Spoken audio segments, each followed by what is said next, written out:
కొద్దిసేపటి క్రితం దమ్మాయిగూడలోని ఒక ప్రైవేట్ స్కూల్లో హాజరయ్యేటువంటి కార్యక్రమానికి వచ్చినప్పుడు నా ఫోన్కి మధ్యప్రదేశ్లోని ఒక నెంబర్ నుంచి కాల్ చేస్తున్నామని చెప్పి పీపుల్స్ ఫర్ మావోయిస్ట్ పార్టీ నాయకుల పేరిట మాట్లాడుతూ ఇప్పుడే మావోయిస్ట్ పార్టీ దళం మధ్యప్రదేశ్ నుంచి బయలుదేరిందని, ఈ రోజు అర్ధరాత్రి 12 గంటల లోపల రఘునందన్ రావు అనేటువంటి మెదక్ ఎంపీని చంపేస్తామని ఆయనని హెచ్చరిస్తా ఉన్నామని చెప్పి ఫోన్ పెట్టేయడం జరిగింది. నేను ఆ సమయంలో వేదిక పైన ఉండడంతో నా పిఏ ఆన్సర్ చేయడం జరిగింది.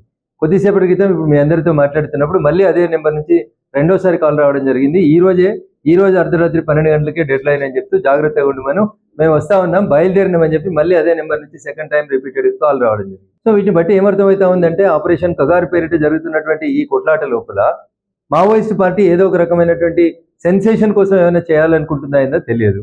ఆ సెన్సేషన్ లో ఎవరిని బలి తీసుకుంటారు, ఏం చేస్తారనే దానికోసం మేము ఎవరం కూడా భారతీయ జనతా పార్టీలో పనిచేసేటువంటి నాయకులం, కార్యకర్తలు ఎవరం కూడా ఇట్లాంటి భయపట్టించేటువంటి కాల్స్ కానీ, భయానికి కానీ, ఆందోళన కానీ గురిగా ఏ సంఘటన వచ్చినా, ఏ సందర్భం వచ్చినా ఎదుర్కోవడానికి సిద్ధంగా ఉంది.